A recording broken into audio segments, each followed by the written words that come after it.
Hey everybody, welcome back. I'm Deez. This is my workshop, and hopefully this is part 4 and the final part of the Wobbler model engine build. Today we are going to tackle the cylinder and the piston. We do need to make a pin for the crank disc, but I don't think that'll be too big a deal. I may use a roll pin, I may just make my own pin, but I do need to make sure it's fastened to the crank disc, but allows for motion on the piston. So I've been holding this off to last because this seems like the most precise part that I need to make for this engine. So I've got this brass piece here that we're going to use for the main body of the cylinder. And then the piston, I was going to use some 12L14, make my own piston. Problem is my lathe right now is toast. The spindle bearings are definitely shot now.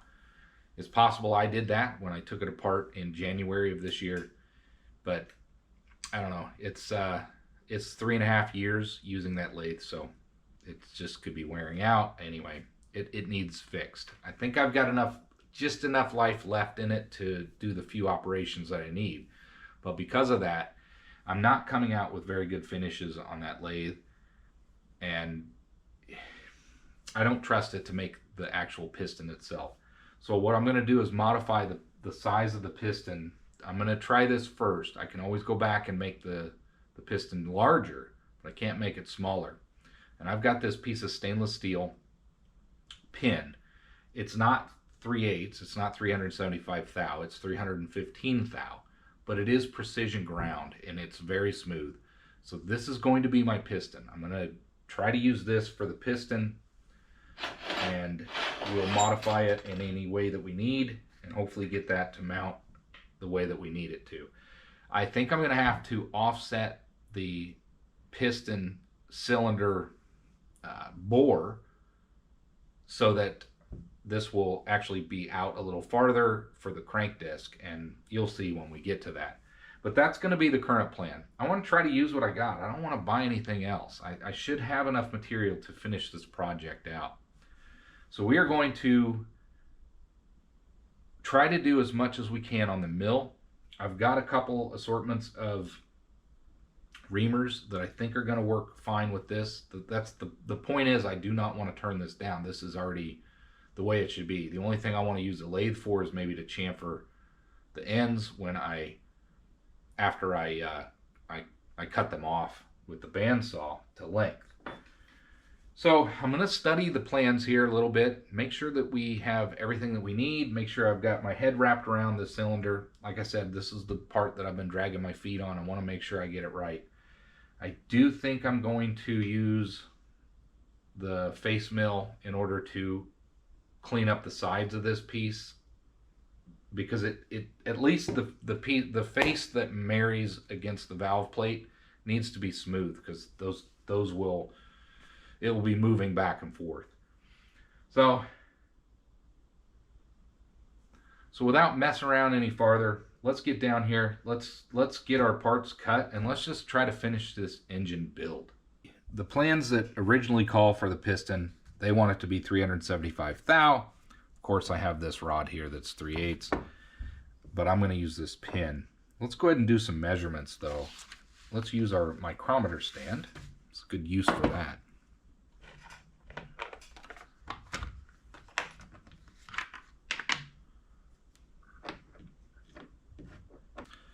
And if we look at the original plan, which was going to be this rod here,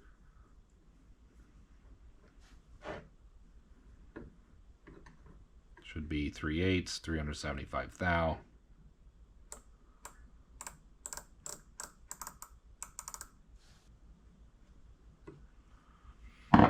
Which this is actually reading 3. I guess that would be 75. It could be under. Is it under or over? 398? No. 373. Okay. So I'm just under. So 350 70, 1, 2, 3, a little over 373. So I was going to use that, but instead we're going to use this because it's already got the finish that I need for that piston. So if we bring that in, that reads 3, 10, 11, 12, 13, 313 and a half.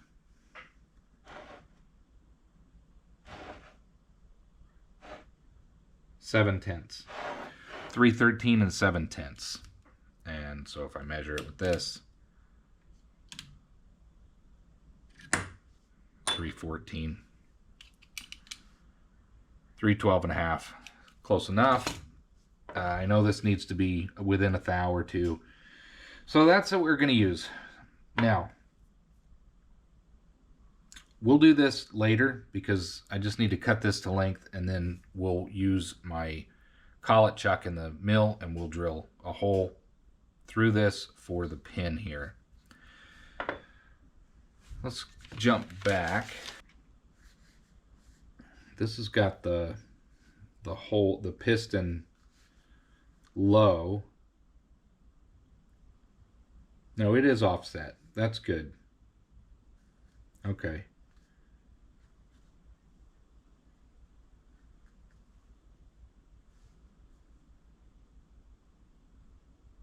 I think this will work out. And the whole idea is this needs to be offset so that the piston will be able to mount to that. Let me study the cylinder here, make sure we get our distance, and then we'll start milling this thing out.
we still need to cut this down and cut this to length and put our hole in the end where the pin will go.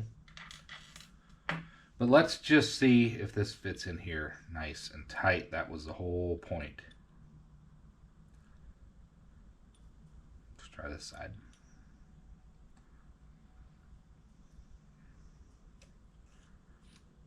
Yep.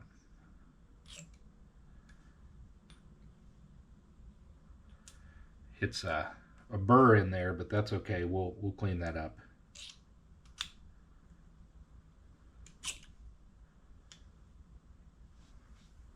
Absolutely. Look at that. So all we got to do is just chamfer a little bit of that edge. But this piston fits in there really nicely. This was a good solution to use this. Now, we have a few other challenges. You know, hopefully this clears the crank disc and all that. Otherwise, we'll have to turn that down. But I'm really happy with that.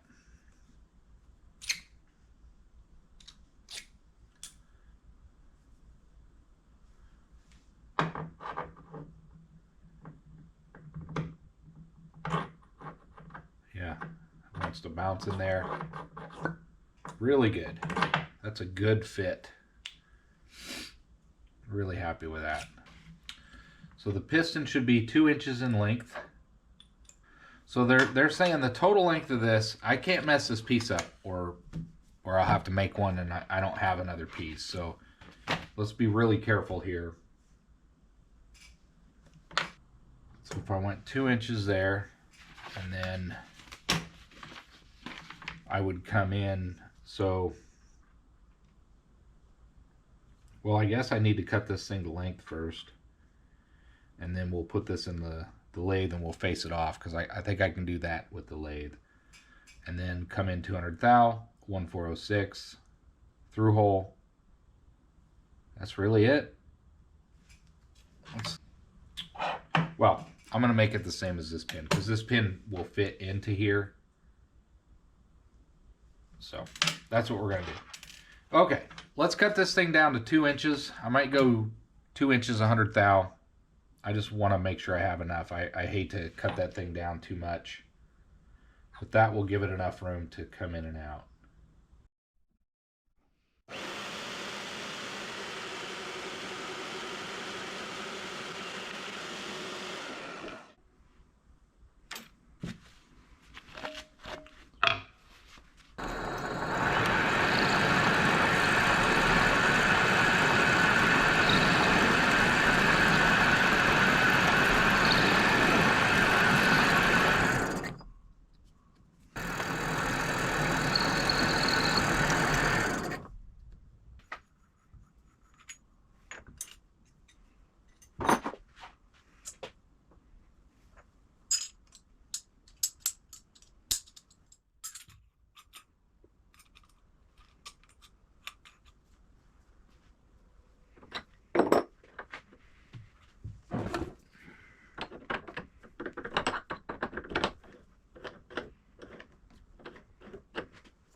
don't know if this is all going to work out. I don't know if everything's going to go together. I don't know if it's going to work, but I think we have every component made per the best of my interpretation of these plans. This is a scrap piece here. Put that over there. Otherwise, let's assemble it for the first time together. I really don't anticipate this thing's going to work very well right off the bat. But let me get some 3-in-1 oil, because we're going to need that. And what we'll do is just start assembling this. I really, really hope this works. This took a long time to get to this point. I've got lathe problems. I'm really frustrated about that. I'm a little bit worried about this disc. I may have to turn down some of that, but we're going to see. Let's just start putting everything together. Let's see what we came up with. One of the more challenging projects that I've ever taken on. Let's get these assembled. First thing we'll do is put the base on.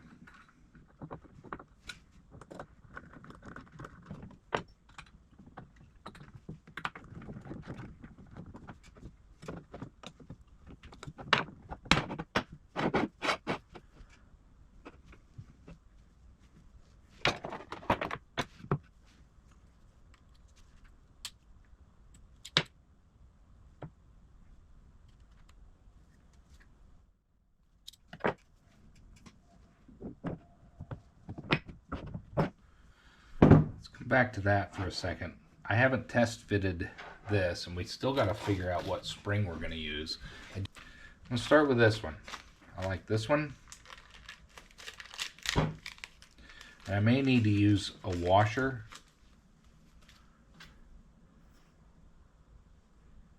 Let's see. So that's going to go in there. And then this will get screwed onto there.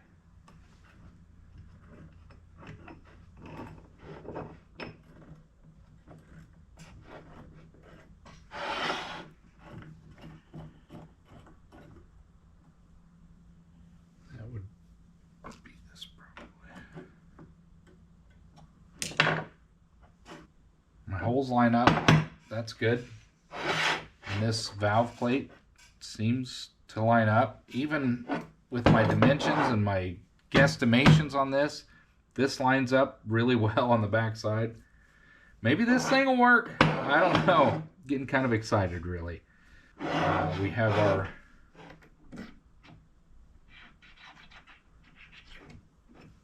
that fits really good. Let's go ahead and put the flywheel on then.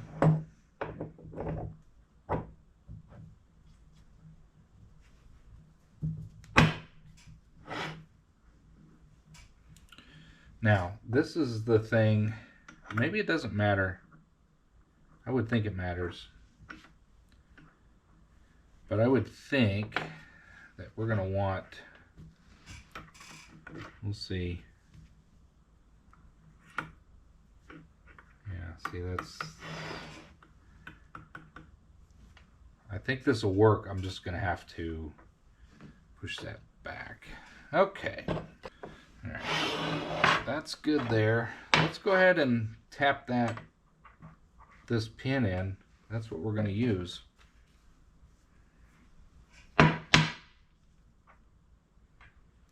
By the way, this pin, I just happen to have it.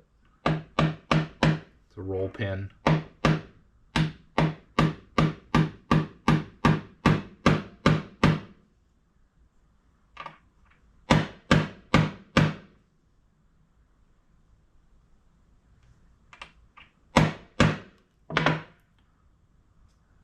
Let's start that with that. We'll go there.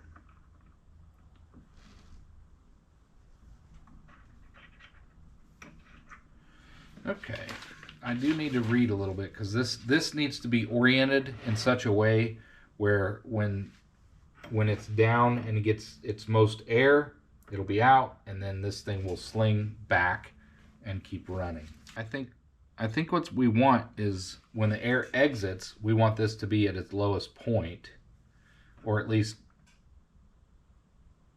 beginning to exit, So we want the most power at the top. So we're going to align it that way. I think that's what we want.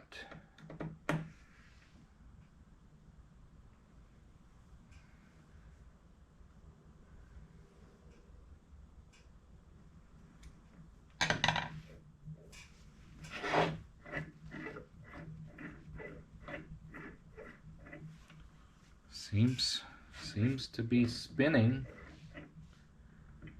quite. I'm still very skeptical if this is going to work or not. If this works, I'll be so excited. Oh yeah, let's put our little air nozzle in that we made.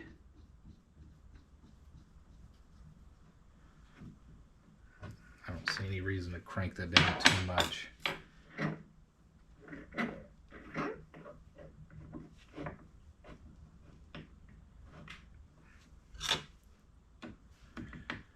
This, I might need a stronger spring, but we'll see. Well, I guess there's nothing more to do than try it, right?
Well, excuse the mess. I've been playing with this off camera a little bit. It's about the air delivery.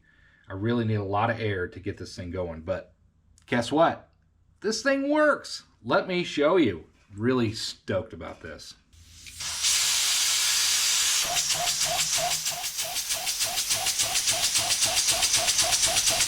It'll get going and then it really takes off.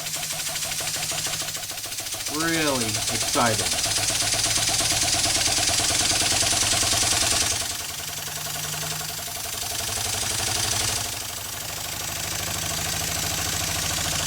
Isn't that cool?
Well, I couldn't be more excited about that. We got this thing put together. We got all the parts made, and the thing works. May not be perfect, but this thing works. It's all about air delivery with this particular engine that I built. I got to get some high pressure going. I give it a nudge, and I'm going to work on getting an air delivery system that doesn't leak. What I have set up is Franken air delivery is what I'll call it. Leaks like crazy, but this works really well, and I think once I get some air delivery that's not leaking and all of that, it's going to work out great. So we'll keep working on that, but I'm really excited about how that works. I really didn't think it would work. So I don't know. I shocked myself. Well, everybody, I even shocked myself. I can't believe this thing works. That's fantastic. This little thing will get to zipping really good. It's all about air pressure and leaking with the air, and I've got a lot of leaks with the setup that I have. It's really not ideal. But once I got that figured out, boy, this thing will just get to zipping and going. This Wobbler engine, what a fun build. The plans that I had really weren't that great, but I was able to decipher what I needed and make the changes that I needed. I think what I'm going to do, because I don't think this is a lot of content for the fourth and final part of this build, what I'm going to do is go back through those plans. I'm going to try to remember and write down everything that I changed in case you want to build one of these and know the measurements that I had to decipher in some creative ways just to get this thing to work. Overall, this was a fun build, and I've really kind of caught the bug. I think I'm going to try another engine. So what I'm going to do is go through all those instructions. I'm going to try to write down everything that I changed in order to make this thing functional and work the way that I wanted it to, and I'll share that with you. You can take liberties and maybe get some notes from what I'm sharing with you to maybe build your own. But this is my first Wobbler engine. This thing works. It spins. I'm really excited about it, and I think you should try to make one too if you're into this sort of thing. Well, everybody, we are going to bring part 4 and the build of the Wobbler engine to a close. This was a success. I was a little surprised. I'm very pleased with the outcome. It turned out. I'm happy with the end result. And I wanted to finish this video with, number 1, sharing the changes that I can recollect that I made during the process, so that anybody who's interested in building this specific Wobbler model engine using these plans specifically, there's some details that you're going to have to figure out because they're just not on the plans. And so I figured I'll point them out, and maybe that will help you with your build. I suppose if you're at this point into the 4th video and you've watched along, you might actually be interested in building one of these. So I want to share that with you. And then finally, I'll close out the video with some footage of the thing actually running. Again, I'm really happy with it. So let's get on to the drawing here. We've got, the first thing is the flywheel. I'll also describe the materials that I used. The flywheel is 12L14 3-inch solid stock. I made my own flywheel out of that material. I used a lathe and turned that down. I didn't really make any changes to the plans other than I used a different set screw because that's what I had. I used in metric instead of 6/32. I didn't have any of that. I didn't have a tab for that. So I went ahead and used what I had. But I didn't change the dimensions on that part at all. You could use aluminum, wouldn't be as heavy, but it'd probably work. I didn't want to use aluminum. I wanted to make this out of steel. The other thing is you could use cast iron. I had a flywheel. That might have worked as well than one that was molded, but I knew I would have to get that mounted in the lathe and make it concentric, and I need to figure out, I didn't want to tackle that right now. I didn't want to try to make it concentric so that it could spin. With it being a casting, I'm going to have to do something to it to make sure that it spins true. Anyway, that's what I used. 12L14 3-inch solid stock for the flywheel. No real changes. Now, the valve plate. This one, there's missing dimensions on the plans for, you know, this is really like a guide. I think this was a kit, and the supplies and everything, all the parts were sent with the instructions to the student, and they just assembled it. I don't think they actually machined anything. So following these, it's nice to have these. Somebody probably generated these, but they're not to scale. They are, sorry, the drawings are to scale, but they're not 1-to-1. You know, it's not 3x5. It's odd measurements. So you got to do some math for that. So I did the math for you, and I will share what we changed here, or what we figured out. The valve plate is also 1/2 inch thick. It's A36 mild steel plate. I just bought 3x5 steel plate. That way I could just make the parts that I needed out of that. The changes that I made here, on this plan, keep in mind, this doesn't mention anything about a bushing. There's a brass bushing that you need to make and machine and put into the flywheel connecting rod. It's not the connecting rod, it's the crank shaft, I guess you would call it. I would say, I'm not going to tell you the dimensions I used for that, because what I did was I used a drilled my hole, and then I used a pin gauge to figure out the dimension I needed, so that way I could turn down my crankshaft to match both the hole in the flywheel, the crank disc, and the bushing. And that way I could match it and make it as close as I could.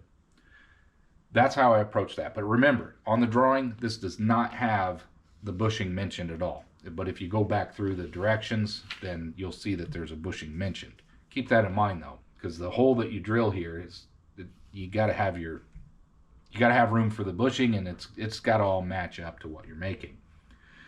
This is where it gets difficult, but I'll tell you what I did. We know that the center line for the flywheel crankshaft and the pivot is 1 inch from the top. So we know that dimension. And then they only mention the distance between the pivot and the intake and exhaust. So I did some math, and I figured out that what I used in this functional engine is 1.75 inches from the right side for the crank shaft hole. We know that the pivot is 1 inch from the opposite side, the left side. So that's 1 inch down and 1 inch over. So that is your pivot.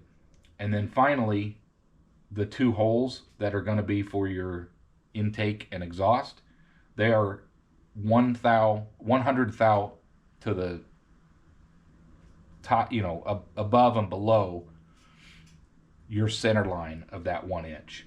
So that's how I figured all that out. Since we know that this is 1 inch over, they also mention it's 740 thou, almost 3/4 back to the center line of each of those. So we know to come in 260 thou if everything is 5 inches. So those were really the dimensions I needed. 260 thou from the end for those holes, 1 inch for that hole, and then from the right side you come in 1.75 inches. That was important. Another change on the plan here, I don't know why they had your hole to tap for 1032 at 190 thou, but that wasn't going to work. So just whatever your fasteners are going to be, use your tap and die charts, right? You figure that part out. I think that's all I really need to mention. I think that will help you get through if you're on the valve plate. 1.75 inches was the tricky part, figuring that one over. The base, really, there's nothing changed there. Mine was 4 thou under 3 inches, so I just did some math to center up my holes. Not a critical part. Didn't really make any change there, but again, it's 1/2 inch. A36 mild steel is what I used. The wobbler cylinder, this was also missing some components. I did a few changes to that, but what we'll do, this was brass, 1 inch square brass that I used, and it was a 2 2/4, sorry, it was 2 1/4 length. There's a blind, your cylinder bore needs to be 2.1, 2 inches 100 thou deep. Then you're going to come in with your exhaust and intake hole. At the base of that, you want to come in 1/4 inch. So I came in 1/4 inch for that. The pivot, these are the dimensions that it doesn't mean that the instructions did not mention. This is 1 inch. Your pivot is 1 inch across, and then it's 1/4 inch in for your hole that's going to drill into the cylinder. You don't want to drill that all the way through. It's just going to bore into the cylinder on one side. Now, it's important to pay attention that the opposite, the orientation of your hole needs to be further away from your cylinder, needs to be on the opposite side of your pivot and the through hole to the cylinder. And that gives you clearance for your crank disc. I'll show you here. So the only other change was I did not use 3/8 rod for my piston. The piston that I used was a pin. It was a stainless steel pin that was pre-ground, and it's more precise than anything I was going to be able to turn on the lathe. As you know, I got some lathe issues I got to sort out. So I went with 3.137. I used a mic, and we figured out what size that was, and I actually had a reamer that worked out really well, and I reamed it, and it works. It works. So really happy with that. But that was the main change, is I used a different cylinder or different piston.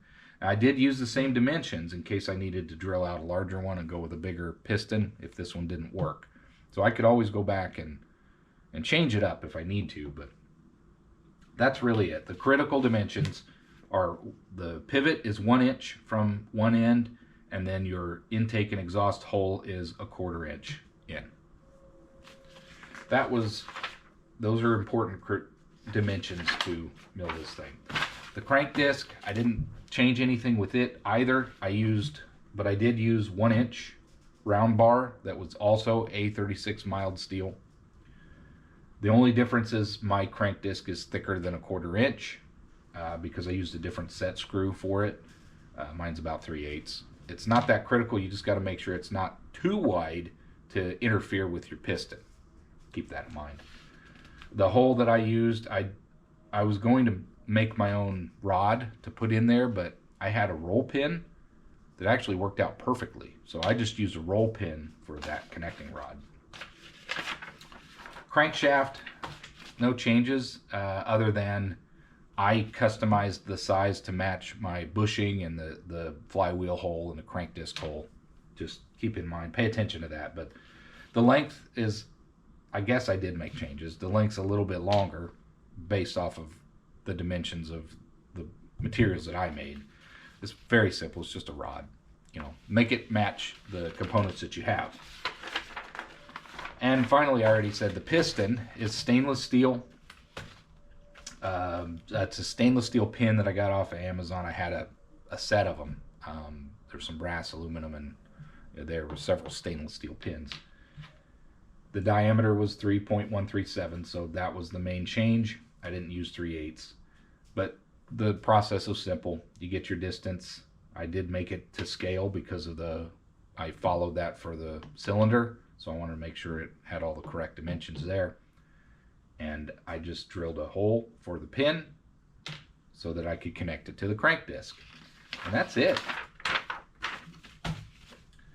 Hopefully I didn't miss any details that you might be looking for. I tried to go through them all. I tried to write everything down. I didn't want to miss anything. But I wanted to finish this video out by summarizing those items because those were some hang-ups that took me a while to sort out as I was working through it. So if you've made it through the video this far, hopefully that will help some of you in your quest to make one of these model engines. So with that, I hope everybody enjoyed this series.